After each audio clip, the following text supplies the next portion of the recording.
बिस्मिल्लाहिर्रहमानिर्रहीम। अस्सलामु अलैकुम वरहमतुल्लाहि वबरकातुह। घरेलू इलाज और वज़ाइफ चैनल पर सब दोस्तों को खुश आमदीद।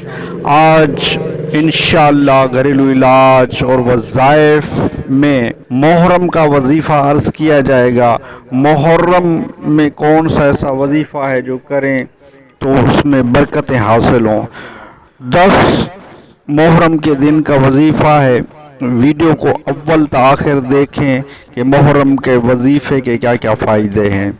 तो घरेलू इलाज और वज़ाइफ चैनल को सब्सक्राइब नहीं किया तो चैनल को सब्सक्राइब कर दीजिए, बेल आल के बटन को दबा लीजिए। वीडियो की तरफ बढ़ते हैं कि घरेलू इलाज और वज़ाइफ चैनल में मुहर्रम का वजीफ़ा ये है कि 9 मुहर्रम और 10 मुहर्रम को घर में अच्छे अच्छे खाने पकाकर इमाम हुसैन अली मकाम रज़ी अल्लाह ताला अन्हु को एहसाल किए जाएं तो इसमें घर में बरकतें होंगी, वुसअतें होंगी। बहुत ही ज़बरदस्त ये वजीफ़ा है, आज़मूदा वजीफ़ा है बुज़ुर्गों का।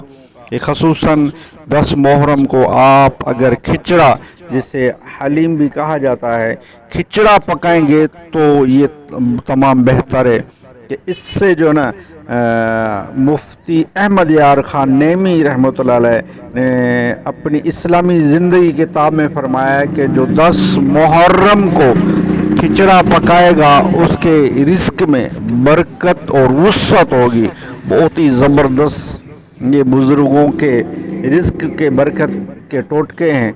और घरेलू इलाज और वज़ाइफ चैनल को सब्सक्राइब कर दीजिए, बेल आल के बटन को दबा लीजिए ताकि जब भी घरेलू इलाज और वज़ाइफ चैनल से वीडियो बने तो उसका नोटिफिकेशन मिलता रहे। नेक्स्ट वीडियो मिलते हैं। खुदा हाफिज़।